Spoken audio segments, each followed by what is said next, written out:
Hello tout le monde, alors je suis heureuse de vous retrouver aujourd'hui pour ce mois de novembre pour vous parler des horoscopes du cancer. J'espère que vous allez bien, que vous avez passé un bon mois d'octobre et que vous êtes prêts à accueillir le nouveau mois de novembre. Donc je vous rappelle que c'est un tirage général, ça ne parlera pas à tout le monde, donc n'hésitez pas à l'écouter votre signe ascendant et votre signe lunaire. J'ai choisi le tarot Téléma ainsi que l'oracle des minéraux et une carte conseil de l'oracle des animaux de pouvoir de Claire Duval avec un complément d'information avec l'oracle de Béline que j'ai pas tiré, je le ferai au fur et à mesure. Donc on va regarder la carte centrale qui va vous parler de l'énergie du mois et nous retrouvons la carte du pendu. Alors bien sûr, le pendu, il annonce généralement des blocages dans l'évolution des projets et il ne favorise pas, bien sûr, la réalisation des souhaits. Donc avec la carte du pendu, rien ne sert de forcer les événements. C'est des circonstances extérieures qui viennent vous freiner, tout simplement. Donc là, on vous recommande de lâcher prise sur les circonstances et surtout de se montrer patient. C'est important de prendre justement son mal en patience. Profitez de ce temps d'arrêt pour regarder les choses sous un angle différent. Et puis surtout, évitez de sombrer dans le découragement et dans le pessimisme également. On ne se laisse pas envahir par des idées négatives. Donc c'est surtout une période également où on renonce quelque part comment dire, aux activités, aux relations. On renonce à beaucoup de choses pour se concentrer sur soi-même, tout simplement. On a besoin de se reconnecter à son monde intérieur avec la carte du pendu. C'est une ouverture sur la spiritualité. Donc c'est peut-être un bon mois pour vous justement, pour vous tourner vers la spiritualité. Alors, on va regarder dans le domaine sentimental. On a la carte de l'impératrice qui peut, avec la carte du pendu, représenter des relations frustrantes. On est déçu de certaines relations, de certaines amitiés, ça ne se passe pas comme on l'aurait voulu. On peut s'apercevoir qu'il y a beaucoup d'hypocrisie, de médisance, de critiques. On peut s'apercevoir que les relations, finalement, elles sont superficielles. Donc, il y a des échanges et la communication ici est bloquée. On n'arrive pas à se faire comprendre, on n'arrive pas à se faire entendre, on n'arrive pas à communiquer, tout simplement. Peut-être parce que vous donnez trop de votre personne. Vous faites passer les autres avant vous et vous vous oubliez. Alors, vous n'osez pas dire non, par exemple, si ça ne vous plaît pas. Vous n'osez pas dire non si, par exemple, tel endroit, aller visiter tel endroit, ça ne vous plaît pas. Mais pour faire plaisir aux autres, allez, j'y vais. On vous demande un service, vous n'avez pas envie de le rendre au fond de vous, vous avez envie de faire autre chose. Mais pour pas déplaire, vous allez dire oui. Voyez, et donc finalement, vous vous investissez tellement dans les relations que vous vous apercevez que vous n'avez pas de retour. Voilà. Donc il peut y avoir de la frustration, on est déçu, mais aussi on est blessé. Ça fait mal. Donc il peut y avoir de l'isolement et de la solitude qui est ressentie, mais aussi vécue. Donc ça peut parler de séparation, bien sûr. Ici, vous subissez quelque part les événements. On renonce au projet, on renonce aux idées. On s'était imaginé que cette rencontre, on allait aller plus loin, on allait s'investir, on allait créer une famille, on allait créer un foyer, on avait envie de faire un bébé par exemple, et puis on s'aperçoit que finalement les promesses ne sont pas tenues, on s'aperçoit que peut-être l'investissement, on s'est beaucoup donné et puis voilà, ça a mené à rien. Donc ici, on peut renoncer également au projet de maternité. Donc c'est un petit mois au niveau émotionnel, ça peut secouer, ça peut être difficile parce que voilà, on s'aperçoit que on n'obtient pas ce qu'on aurait voulu avoir et qu'on n'arrive pas comment dire, à communiquer, on n'arrive pas à aller vers les autres, on a beau sortir, on essaye de plaire, on essaye de séduire, on essaye d'être gentil, on essaye d'apporter de la fantaisie, d'être toujours de bonne humeur, avoir toujours le moral, mais que quand nous ça va pas, eh ben, il n'y a personne autour pour nous demander bah, alors qu'est-ce qui se passe, pourquoi ça va pas, tu as besoin que je t'aide, tu as besoin d'un conseil. On ne trouve pas, si vous voulez, une épaule réconfortante comme nous on peut la donner pour les autres. Donc on va regarder avec la carte de Béline. On n'arrive peut-être pas à s'ouvrir aux autres. On aimerait être social, on fait beaucoup d'efforts, on essaye d'être communicatif, on essaye de sortir, on veut sortir de cette routine justement, mais on n'y arrive pas. Hein, voilà. Donc est-ce que c'est à des événements qui fait que on ne plaît pas suffisamment, on n'attire pas suffisamment, ou alors tout simplement que c'est pas la bonne période pour sortir. Voilà, hein, y a des blocages comme ça. Alors, on va regarder avec la carte de Béline. Ici, on a la carte de la grâce. C'est très bien la grâce. Hein, je vous la montre, j'ai fait le tour de la caméra parce que j'ai le pied ici au milieu. Donc, la grâce, c'est une carte qui vient vous parler de protection, tout simplement. C'est aussi quelque part l'espoir avec la grâce. Hein. La grâce, elle vient protéger les relations affectives. C'est la providence également qui vient vous aider justement. Hein. Les prières et les vœux sont exaucés. Hein. Donc peut-être que ici il faut développer la foi tout simplement. Hein. Je vous dis que c'est une belle période pour se tourner vers la spiritualité, pour développer sa foi, développer ses croyances. Donc on peut trouver refuge dans la prière également. Hein. Si ça vous fait du bien, n'hésitez pas. Hein. En tout cas, vous êtes protégés. Hein, vous êtes quelque part entourés. Alors, on va regarder maintenant dans le domaine professionnel. On a la carte de l'arcane sans nom. Donc, bien sûr, cette carte-ci, elle nous parle souvent de cessation d'activité. Hein. Peut-être vous êtes à votre compte et puis vous décidez d'arrêter votre activité pour faire autre chose. Ça peut parler d'une période de chômage. C'est une fin de contrat également professionnel hein, qui arrive à son terme. Le contrat n'est pas renouvelé. En tout cas, on voit qu'il y a un changement radical dans votre vie professionnelle. C'est peut-être vous, justement, qui arrêtez, hein, qui coupez court à votre contrat, qui décidez de ne pas poursuivre parce que ça ne vous plaît pas, tout simplement. Ce n'est pas ce que vous souhaitez faire. Vous ne vous retrouvez pas, comment dire, il n'y a pas de satisfaction personnelle. On ne s'épanouit pas dans son travail.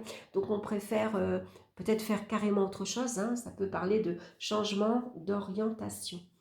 Donc, ça peut représenter bien sûr des pertes d'emploi, hein, d'une mise à la retraite, pourquoi pas. Ça peut représenter également avec le pendu un arrêt de travail, un arrêt maladie suite ou à un accident professionnel ou à une opération. En tout cas, ça peut parler d'arrêt maladie, mais de longue convalescence. Hein. Vous en avez besoin. Donc ici, attention bien sûr à la déprime. Hein, voilà, vous vous apercevez que vous avez fait une demande, vous faites plusieurs demandes et puis ça n'aboutit pas, vous avez plusieurs rejets, plusieurs échecs. On a tendance à baisser les bras, à renoncer, j'y arrive pas. Malgré tout, comment dire, c'est vrai qu'il faut, cette carte-ci avec le pendu, ça vous dit qu'il y a des sacrifices à faire. Hein. On renonce à certains projets, là aussi professionnels. On voit qu'il n'y a pas d'avancement, il n'y a aucune satisfaction. Mais néanmoins, ce temps d'arrêt vous permet justement de faire le point, de faire le bilan, de regarder où vous en êtes et de voir qu'est-ce qui vous plaît vraiment. Quel métier vous plairait et puis dans quel métier vous pourrez vous épanouir. Hein, c'est important de regarder ça. Prenez ce temps d'arrêt non pas comme une punition, hein, mais plutôt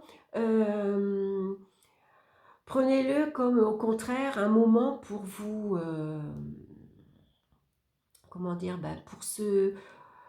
pour se pencher sur soi-même, de regarder qu'est-ce que je dois lâcher.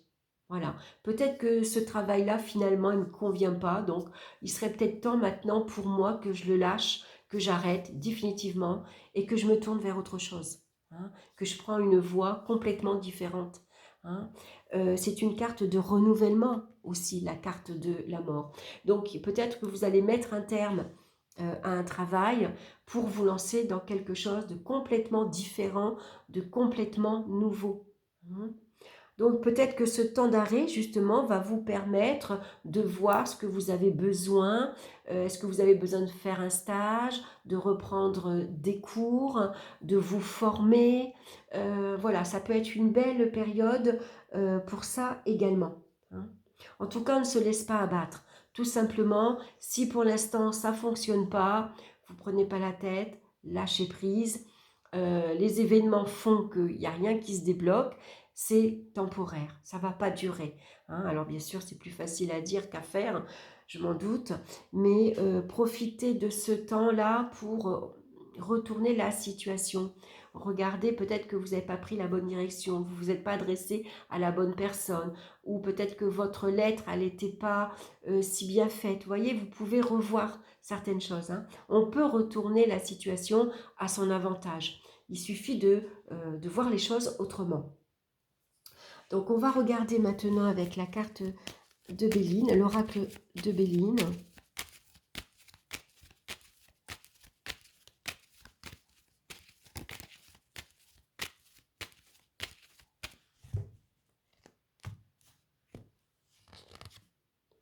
Oui, bon. C'est une période difficile. Hein. On a la carte de l'infortune. Donc là, c'est une période de malchance, tout simplement. Hein. C'est pas la bonne période. C'est pas le bon moment. Il y a des projets à remettre à plus tard, tout simplement. Donc, c'est pas la peine de forcer. Vous savez, des fois, on a un projet, par exemple, on veut partir en week-end et puis on n'a pas le train direct, ou le train est retardé, ou on n'a pas l'argent, ou alors la personne avec qui on partait, ben, elle travaille ce week-end-là, elle ne peut pas venir avec vous, ou alors on pensait faire garder les enfants et puis au dernier moment on ne peut pas. Vous voyez, c'est tous des petits événements comme ça qui viennent s'accumuler et qui font que pour l'instant, c'est bloqué. Bon, c'est tout, c'est comme ça. Je ne force pas les événements, ça ne sert à rien. Je lâche prise, tant pis, je ne peux pas partir ce week-end, c'est pas grave, je ferai autre chose et puis je partirai une autre fois. Vous voyez, c'est un petit peu pareil, voilà. Professionnellement, si vous n'arrivez pas à mettre en place vos souhaits, bon remettez-les à plus tard. Hein. Alors, on va regarder dans le domaine financier maintenant. On a la carte de l'étoile. Alors l'étoile, bien sûr, elle vient adoucir, protéger, améliorer la vie matérielle et la vie financière. Hein.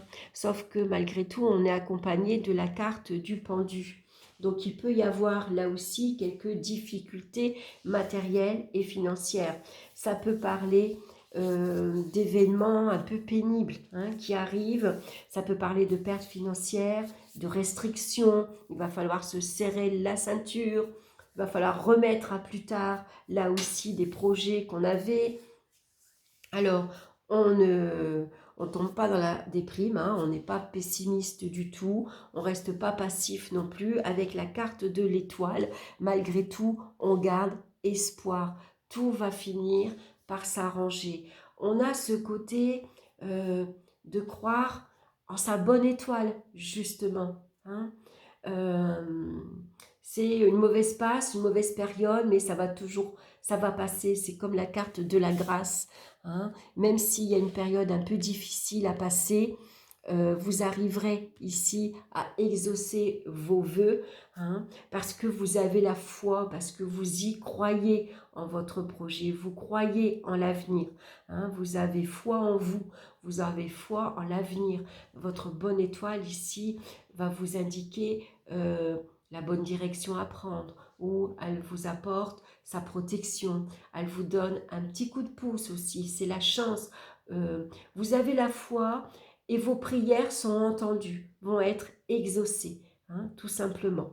Donc, on se résigne, quelle que soit la situation. D'accord, pour l'instant, je ne peux pas partir en vacances, mais malgré tout, je garde espoir, hein, c'est que partie remise.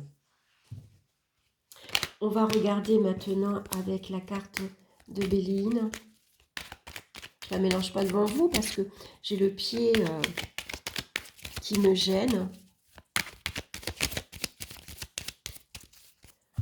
Donc je vais couper. Et on a la carte de la sagesse. Donc vous voyez ici, c'est avec sagesse ici qu'on prend les choses, tout simplement. On fait preuve de clairvoyance également, hein, avec la carte de la sagesse. On prend les choses quelque part avec philosophie également, hein. On relativise, on fait preuve de modération. Ici, on va se montrer prudent. On prend une période également de réflexion, hein. C'est une carte qui vient malgré tout tranquilliser les difficultés. Voilà, on va prendre les choses sereinement. Voilà, c'est quand on lâche prise sur les événements, hein. En fait, en lâchant prise, on fait confiance, hein, on fait confiance en notre bonne étoile, on fait confiance en la chance, et du coup, on relativise, on prend les choses sereinement, tranquillement, on fait confiance en l'avenir, et puis voilà, les choses vont se décanter toutes seules, ça va finir par s'arranger. Au niveau des énergies, maintenant, on a la carte des amoureux. Donc ça peut nous parler ici avec le pendu d'une petite perte de vitalité, hein, aussi bien physique que morale. On peut se sentir fatigué. Attention à ne pas se laisser aller dans des coups de cafard, hein, parce qu'on peut se sentir fragilisé émotionnellement ici. On peut être très sensible. On a une sensibilité à fleur de peau. La moindre chose, le moindre mot, la moindre remarque, elle peut nous toucher. Voyez,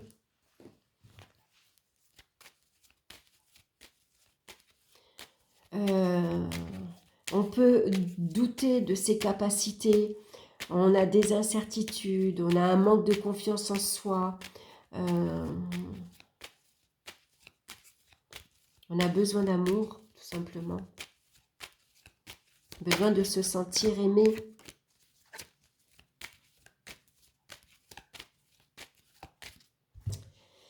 Allez, on va regarder avec la carte de Béline, et on a la carte, bien sûr, décidément, on n'a pas... Bon, si, on a deux belles cartes. On a quand même la grâce et la sagesse, et on a la carte ici de la maladie. Alors, c'est pas tellement, ça représente pas vraiment la maladie, ça représente plutôt un mal-être. Ici, on peut ressentir un mal-être intérieur, on est mal dans sa peau, on doute de soi, on doute de ses capacités, on se remet en question, parce qu'on a l'impression que finalement, tout est contre nous, hein. C'est une période où on est tributaire de ce qui se passe, on est tributaire de la hiérarchie ici dans notre vie professionnelle. Nous, on voulait peut-être renouveler le contrat, mais la direction en a décidé autrement. Donc, il y a une frustration, on est déçu dans ces relations sentimentales. Finalement, on s'aperçoit qu'on est tributaire des autres, on a besoin d'amour, on recherche tellement d'amour qu'on a tendance à s'effacer, à faire passer ses besoins, ses envies, ses désirs après les autres, hein. Donc il y a, voilà, cette frustration qui est ressentie, hein. Quoi qu'il en soit, comme au départ je vous l'ai dit, hein, le pendu, il vous conseille de lâcher prise. Voilà, vous ne prenez pas la tête, c'est une période comme ça, on est un peu bloqué, les choses ne se déroulent pas comme on veut. Bon, allez, c'est comme ça, je laisse passer, et dans quelques temps, tout va se dégager. Donc on va regarder maintenant avec la pierre qui vous accompagne ce mois-ci, c'est l'œil de tigre qui vous parle de protection, malveillance, d'énergie négative. Alors bon, il ne faut pas être pessimiste, hein, voir les choses du mauvais côté. Alors, cette carte-ci, elle vous dit que vous êtes confronté à des énergies négatives autour de vous, que ce soit de la jalousie, des critiques ou de la malveillance pure, vous subissez des attaques qui peuvent vous toucher et vous atteindre dans votre intégrité. Et oui, hein, dans votre amour, dans votre cœur. Hein. Nous sommes tous confrontés à des personnes plus ou moins négatives dans notre entourage, mais vous avez peut-être encore du mal à poser des limites, savoir dire non ou tout simplement éviter les personnes qui ne vous apportent rien de bon. Il est temps de faire le tri autour de vous et de vous protéger des personnes malveillantes. On ne peut pas changer l'autre s'il n'a pas décidé de faire un travail sur lui, alors le seul moyen de modifier une relation toxique est de modifier soi-même les règles du jeu. Reprenez le pouvoir et faites-vous respecter. N'alimentez pas les énergies négatives par le conflit, mais travaillez plutôt le lâcher-prise et le détachement. Voilà, donc ici, arrêtez de vous sacrifier, arrêtez de faire passer les autres avant vous. Hein. Vous êtes une belle personne, vous êtes une bonne personne. Vous aussi, vous avez des besoins, des envies à satisfaire. Donc, osez vous exprimer, osez dire non, osez dire ce que vous voulez ici. Hein. La carte de l'impératrice, c'est qu'elle vous dit qu'il faut oser dire les choses. Voilà. T'as envie de venir avec moi demain à tel endroit? Non, j'ai pas envie, demain j'ai prévu autre chose. Dites-le, voilà. Au contraire, plus vous allez savoir vous affirmer et plus on vous respectera, tout simplement. Alors, le conseil du petit animal de pouvoir ce mois-ci, c'est le coq. Un nouveau jour se lève, plein de promesses et la vie m'attend. Vous voyez? C'est un très beau message pour vous. Voilà mes chers cancers, j'espère que cette guidance vous aura plu. En tout cas, merci de votre écoute et de votre confiance. N'hésitez pas à liker et appuyer sur la petite clochette pour recevoir les prochaines vidéos. Je vous embrasse, je vous souhaite un excellent mois de novembre et on se retrouve très bientôt pour une nouvelle vidéo. Bye bye.